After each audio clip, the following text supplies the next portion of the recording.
This is Southern Cross News with Rachel Williams. Good evening, everyone. Those stories shortly, but first to news just in. 2 people have been arrested following a violent home invasion in Parsonage Street, Deloraine.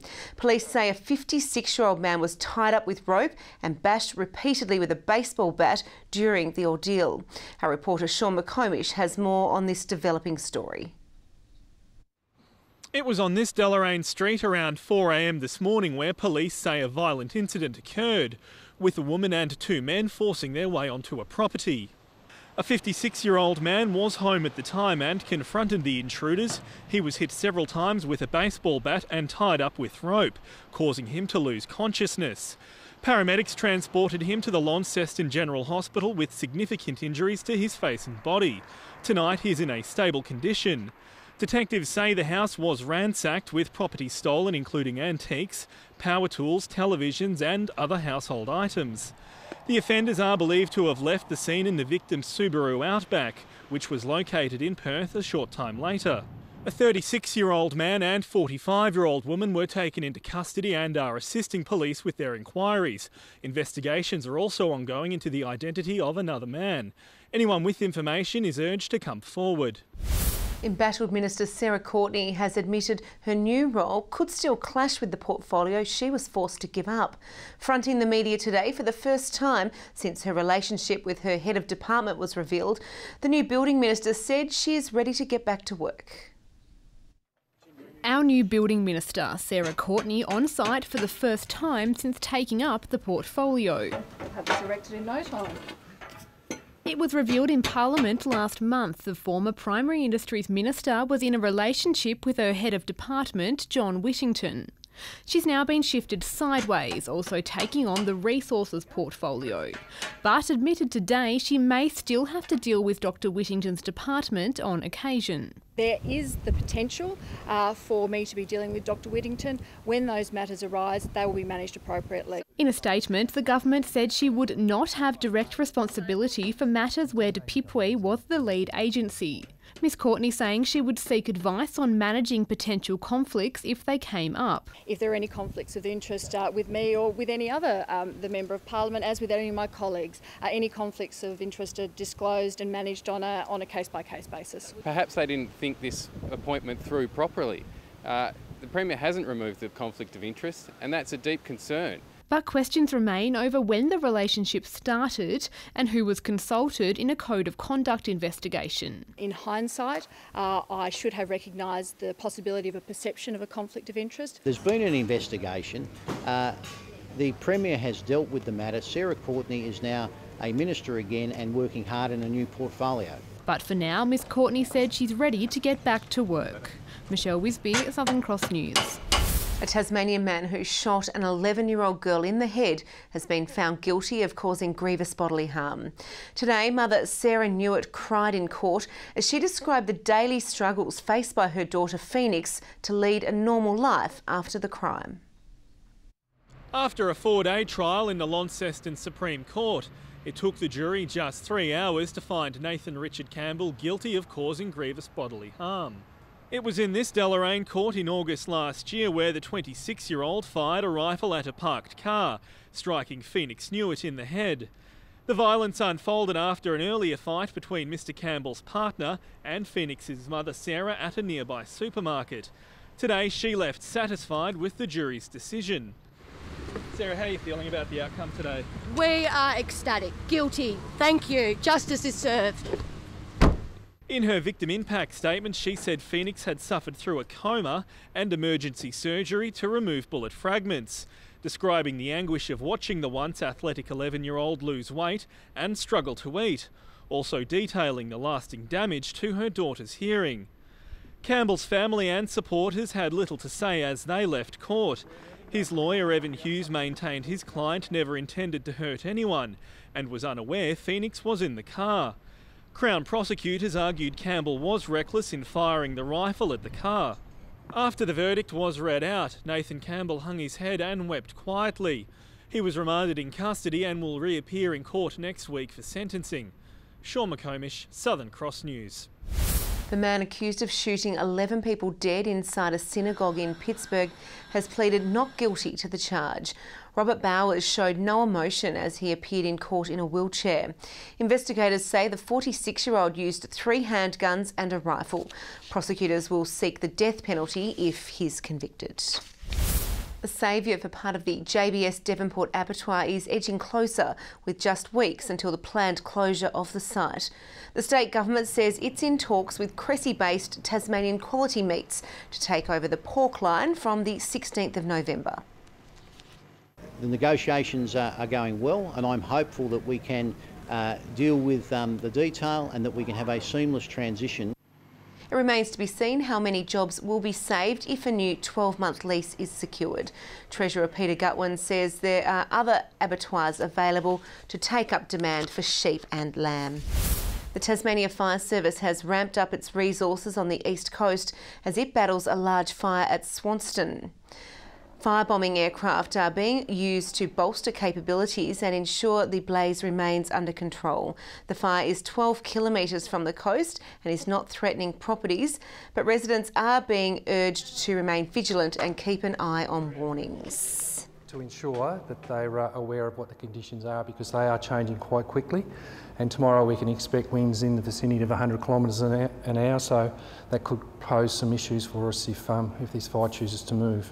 Tasmanians are reminded that due to dangerous weather conditions over the weekend, all fire permits are cancelled until late on Sunday afternoon.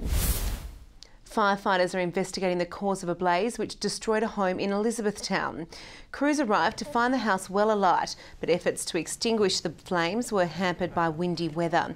It's believed the cause of the blaze is accidental. We believe the fire was fanned mainly by the winds in the area at the time, and also being of a weatherboard construction, the house, that the fire did sort of take hold fairly quickly. But it is a total loss of the house, unfortunately. No one was home at the time of the incident and the damage bill is still unknown. New figures have revealed Tasmania's booming tourism industry is going from strength to strength, with operators predicting a busy summer ahead.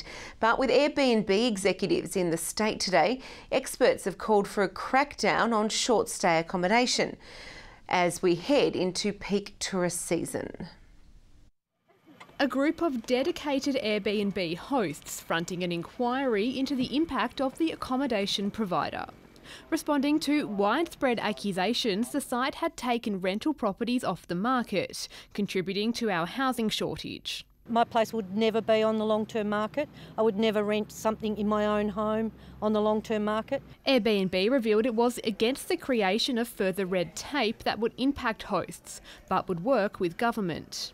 I don't think anybody seriously suggests, though, that the way you regulate somebody's home, the home they live in, should be regulated the same way a hotel is regulated. But the peak tourism body is demanding tougher rules. Essentially, it's created a whole series of challenges around even playing field with the existing traditional accommodation industry, or indeed housing affordability in pockets of Tasmania. And I think to suggest that's not having an impact is a bit disingenuous. The government will obviously take on board the issues, consider them, and we'll make decisions moving forward. New data shows tourism operators had seen an increase in demand for their business and were expecting a busy summer. What's amazing about that is that we don't have international direct flights. So the fact that we're outstripping growth from other states is quite amazing, and people are choosing to come to Australia and actually preferencing to come to Tasmania once they're in the country. The tourism market showing no sign of slowing down.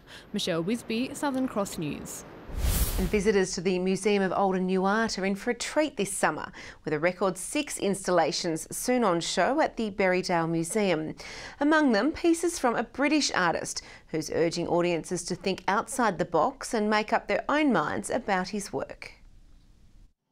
A window into Mona's latest draw cards, 2 of them unveiled today. These are brand new bodies of works that have just been created, particularly for Mona.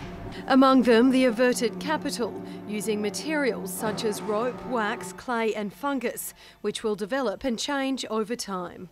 The exhibition is living, it's alive in a way, and so, thinking about, moments in time and the passing of time. Next door, there's the exhibition Your Shadow Rising, the brainchild of British artist Toby Ziegler, Work designed and created in London, transported here to Tasmania. So much of the planning happens on a computer in 3D modelling software, and so it's always extraordinary when you finally get there and see everything. The work includes this sculpture, which was created by a machine fed every few hours, 24 hours a day for 6 weeks.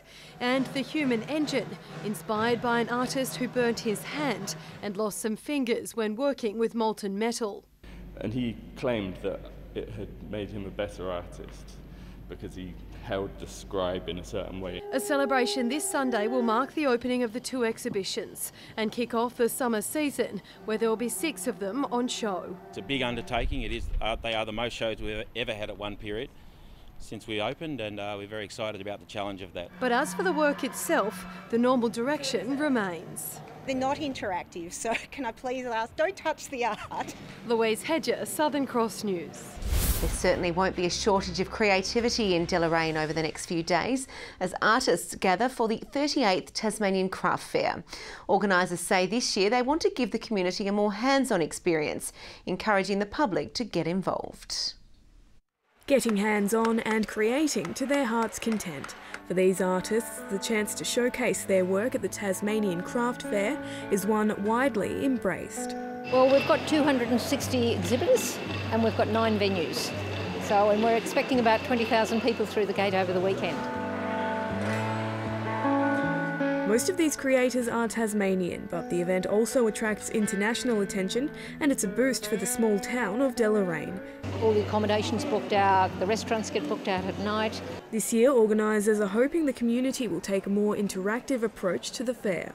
This exhibition, just one encouraging the public to get involved, knitting clothing for this farmer made out of pipes.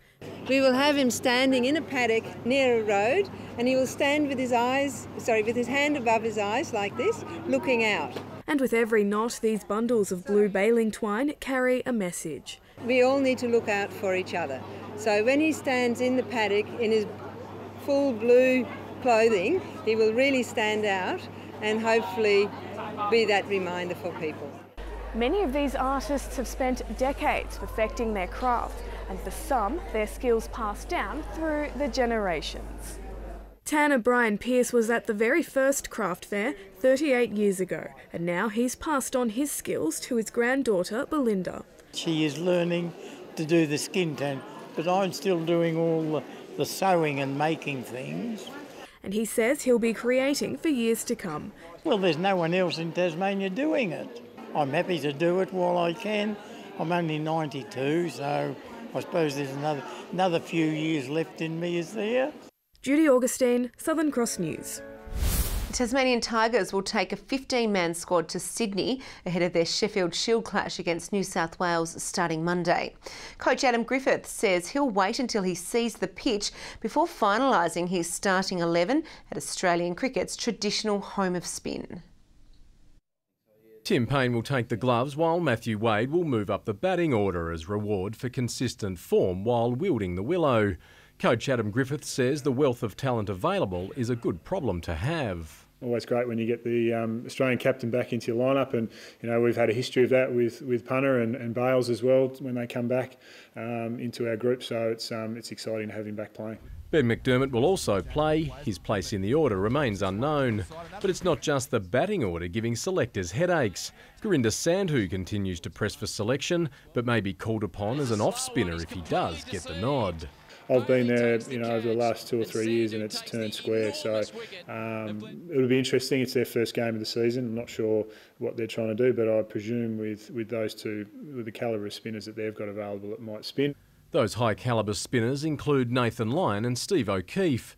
Tasmania, on the other hand, could unleash Wade. Last time he bowled up in Brisbane, he got 3 for, so he's actually been bowling a lot in the nets. And funnily enough, he's actually pretty handy. Meanwhile, the Hobart Hurricanes have confirmed England captain Heather Knight will return to Hobart for this summer's Big Bash. The right-hand batter averaged 25 2 summers ago with a highest score of 69. Knight is currently playing in the West Indies and will join the squad following the ICC World T20 tournament in December. Andrew McCarthy, Southern Cross News. AFL Tasmania's newly appointed football manager says he's confident the state's recent draft drought will soon be over. Craig Notman started in the role 2 weeks ago and will take charge of player pathways from under-12s through to the new TAC Cup team. He says the appointment of Adrian Fletcher as the under-18s coach is a huge boost for Tassie footy. Adrian, look, has had a wealth of experience at AFL level, but he's also been very, very heavily involved in the talent pathway and had terrific success in Queensland, developing state as we'd refer to. So I think the things that he's learned in a state that's been really successful is going to be really imperative to what we're moving forward. The AFL draft is on November 22. Good evening. Well, quite a light show last night over many areas as the thunderstorms held centre stage. The top rainfall was 28 millimetres at Gowan Brae on the Central Plateau. Today Swan Island had 14 millimetres and Lost Farm Golf Course will be looking great after 18 millimetres there over recent times. Hobart, Flinders Island and Friendly Beaches warmed up to 26 degrees, Launceston 19, Burnie 20 and Devonport 17. The east and south-east had above average temperatures, Campania and Grove 25, Ouse 24, St Helens 20, King Island and Smithton 18 today, Strawn 17, a bit cooler at Low Head. Now a high to middle level cloud band crossed the state today with lower clouds streaming through behind. Plenty of cloud up north too. Extensive areas of cloud produced thunderstorms over Western Victoria, South Australia, creeping up over the Territory. Patchy cloud evident over northeast Queensland. Another frontal band is moving our way as well. Tomorrow that front moves over the Tasman as a high establishes over the Bight. A ridge persists over Queensland with the broad trough still there over the Big Island. Winds westerly at 30 to 40 knots, decreasing to 20 knots during the afternoon. Swells getting up to 7 metres in western and southern waters. I wouldn't take the tinny out in that.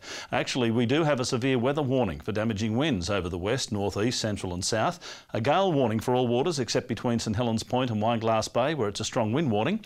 A small craft wind alert for the lakes and a warning to sheep graziers and bushwalkers as well. So, Saturday kicks off for Hobart with a shower or two. That'll ease. A windy afternoon, 15 the top, just 11 for Maydena. A windy day, showers clearing from Oatlands and 12. Launceston becoming windy and partly cloudy, 17 the top, 16 for Devonport. A shower for Lyowini and a bit of snow thrown in, -1 overnight. Burnie, showers clearing, very windy and 15, 14 for Strawn and 15 for Marrawar. We know that wind is going to blow. St Helens, 19 tomorrow, 16 for Swansea and Orford. And with all that going on, the UV still at a high 7. On Sunday, showers over the west, far south and Bass Strait Islands, okay for the rest of the state. However, on Monday, showers will extend across Tasmania from the north and west, and on Tuesday, showers mainly over the west and south. A possible early shower or storm in Perth, bit of cloud over Adelaide and Melbourne, a sunny day in Sydney and Brisbane, but a shower or storm for Darwin. And it's partly cloudy everywhere. Hobart 17, Launceston 15, 15 also in Devonport. Big week in news, Rachel. All these teachers not wanting to write comments on reports for students. I would have appreciated that when I went to school. Would have saved me a lot of grief at home. I reckon it would have done. I only ever got good reports, although they did say you used to talk too much, so I don't know where they got that from. Well, that's all your news for now. I'll be back later with updates. Thanks for joining us. Good night.